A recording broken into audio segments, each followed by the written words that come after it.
Welcome to 10-Minute English Stories. I am so happy you are here today. We learn English together with real, powerful stories. And today we have a very special one. Stay with me. This story will change the way you think. Imagine this. A man walks through a busy city street. People are shouting at him. They are angry, very angry. They call him a troublemaker. They say he is a danger to society. But this man, he is smiling. Why is he smiling? He is going to his own death, and he chose it willingly. Why would a man smile on the way to his death? Stay with me. The answer will surprise you. This man's name was Socrates. He lived over 2,000 years ago. He had no money, no army, no power. He wore simple clothes. He walked barefoot in the streets. But his words changed the world forever. This is his story, and it is one of the most powerful stories ever told. Our story begins in Athens, Greece. The year is around 470 BC.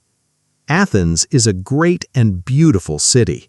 There are big temples, busy markets, many smart people. In this city, a baby boy is born. His name is Socrates. His father is a stonecutter. His mother is a midwife. They are simple people. They are not rich. They are not famous. But young Socrates is different. He asks questions all the time. Why is the sky blue? Why do people fight? What is justice? What is truth? Other children play games. Socrates thinks and thinks and thinks.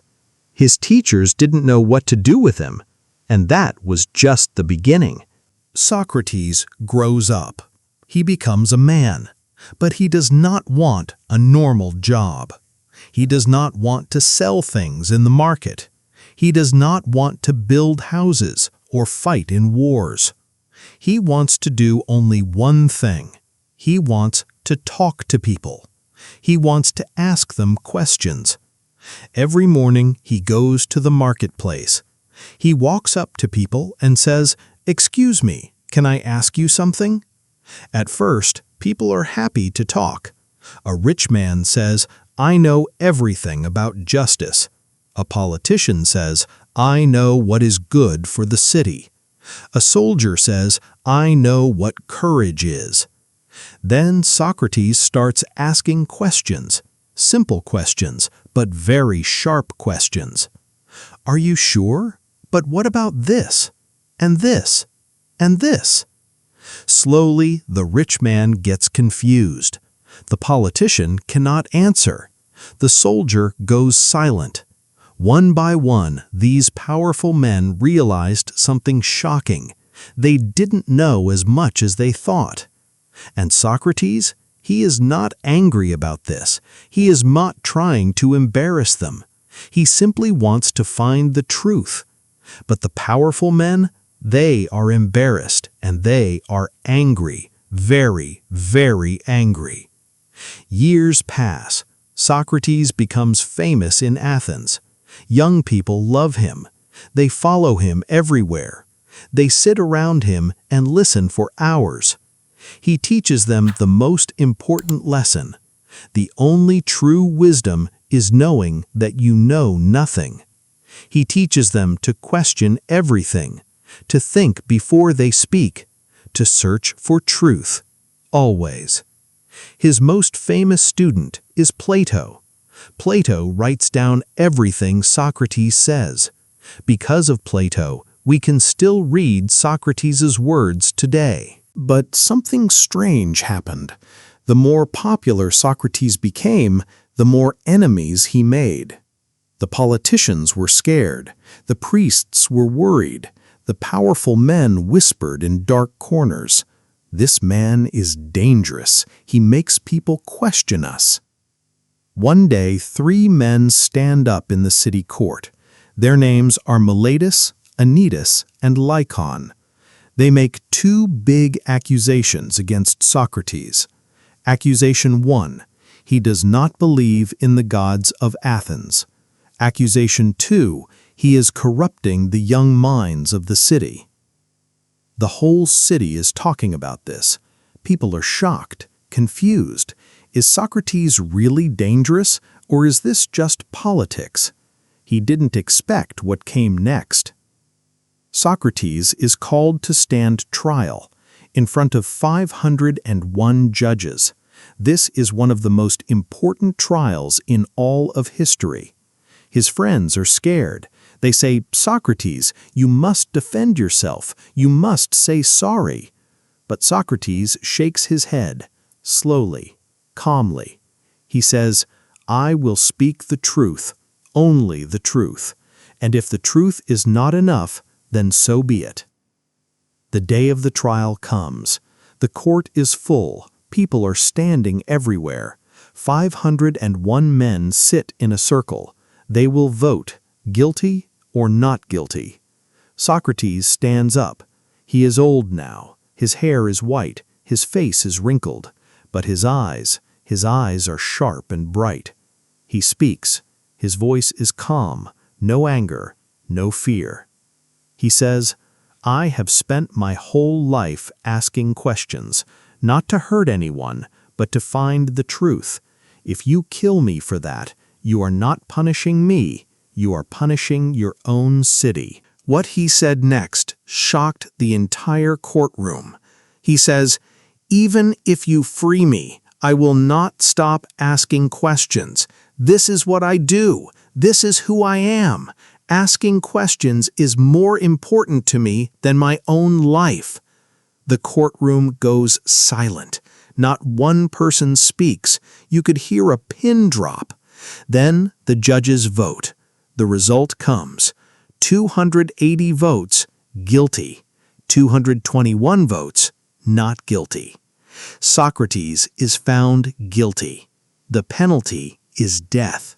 But what happened next changed everything. His friends make a plan. They say, "Socrates, we can help you escape. Tonight, we have a boat. You can run to another city. You can live." Socrates looks at them. He smiles gently, and he says, "No." His friends are shocked. "But why? Why, Socrates? Why?" And Socrates says something that echoes through history. "I have lived by the laws of this city. I cannot break them now just because they are inconvenient for me. If I run, I am saying that life is more important than truth, and I do not believe that." The day comes. Socrates is given a cup of poison. It is made from a plant called hemlock. His friends sit around him. They are crying. Some are sobbing loudly. Their hearts are breaking. But Socrates is calm. He talks to them. He tells them not to be sad. He says, "Death is not something to fear. Either there is something after death, and that is interesting, or there is nothing, and then I will feel no pain. Either way, it is okay." Then he takes the cup. He drinks it, slowly, peacefully, and then the greatest mind in Athens is gone. He was 70 years old. But was this the end? No, this was just the beginning of his greatest legacy. His student, Plato, was devastated, but he did not give up. He wrote everything down, every conversation, every word, every idea. And because of Plato, Socrates never truly died. His ideas spread across Greece, then Rome, then Europe, then the whole world. Today, over 2,000 years later, we still study Socrates in universities, in schools, in books, in films. His questions are still alive. His voice is still heard. The men who killed him, no one remembers their names. But Socrates, the world will never forget him. So what can we learn from Socrates? What is the lesson for our lives? Lesson 1. Never stop asking questions. Questions are not weakness. Questions are strength. The smartest people in the world are always asking why and how and are you sure? Lesson 2. Real courage is living by your values. Socrates could have run away. He could have said sorry and saved his life, but he chose truth over comfort. That is real bravery. Lesson 3. The most powerful thing you can leave behind is your ideas. No gold, no big house, no army, just powerful ideas. They last forever. Lesson 4. True wisdom begins with humility. The wisest man in Athens said, "I know nothing." That is the starting point of all real learning. And that, my friends, is the story of Socrates. A man who had nothing but changed everything. A man who was killed for his ideas, but those ideas never died. If this story touched your heart even a little bit, please like this video. It helps so much. And if you are learning English with us for the first time, welcome, subscribe. We post new stories every week. Tell me in the comments, what was your favorite moment from Socrates' story? I will see you in the next story. Keep learning, keep growing, and never stop asking questions. Goodbye for now.